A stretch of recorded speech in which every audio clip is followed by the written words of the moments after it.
नमस्कार मित्रांनो आणि मैत्रिणींनो, मी आता भोपळेमध्ये आलो आहे आणि इथे पलीकडेच गोठा आहे आणि हा मुरघासाचे बॅगा आहेत आणि गोट्याच्या मागे आम्ही झाडे लावलेली आहेत। खूप दिवसापूर्वी आम्ही सीताफळ लावलेले होते आणि इथे बोरीचे झाड आहे आणि हे आवळ्याचे झाड आहे आणि हे चिंचेचे झाड आहे। हे पण आवळ्याचे झाड आहे, हे आंब्याचे झाड आहे, हा पण आंबाच आहे, परत हा पण आंबाच आहे, हे सफरचंद आहे जी फुटायला लागलेला आहे, ही सफरचंदच आहे आणि हे पण सफरचंदच आहे, हे पण सफरचंदच आहे। आपण बघू शकता फुटायला लागलेला आहे आताशी आणि हा आवळाच आहे।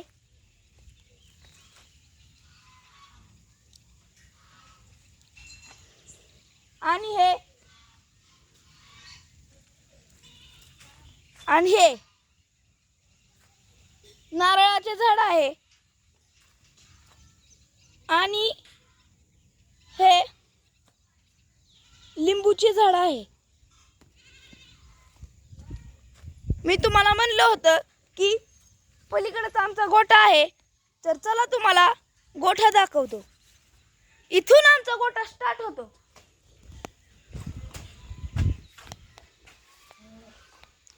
इकडे बघा, हे गोठा आहे।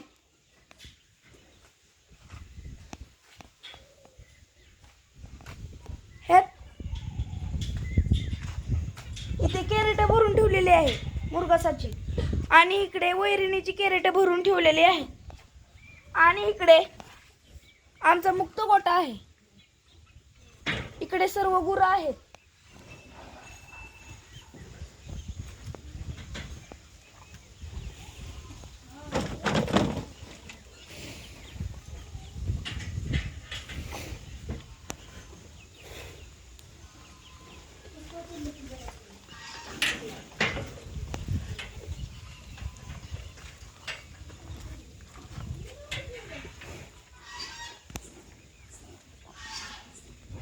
आणि इथे पिण्याच्या पाण्याची सुविधा आहे, पण हे गुरांनी मोडलेले आहे म्हणून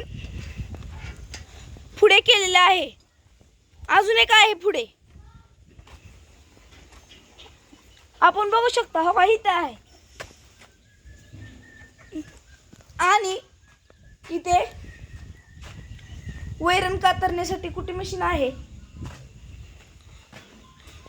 ह्यामध्ये पेंड आहे आणि ह्यामध्ये पण पेंडच आहे।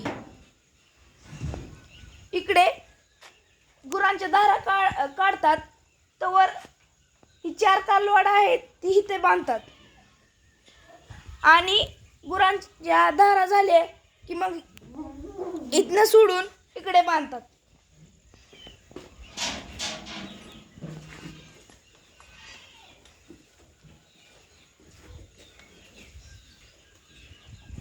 बघू शकता आपण कालवाड।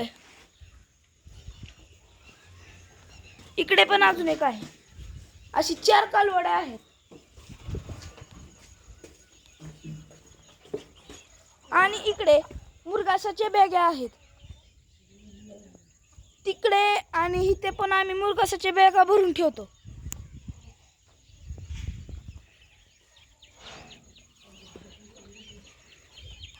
आणि इकडे शेरडांसाठी जागा आहे।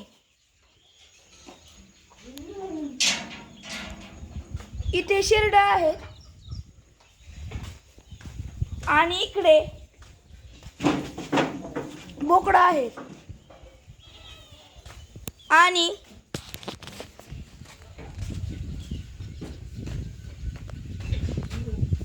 हा आमचा पेन बॉक्स आहे। इथूनच सर्व सप्लाय मिळते। माझा व्हिडिओ आवडल्यास लाईक करा, सबस्क्राईब करा आणि शेअर करा।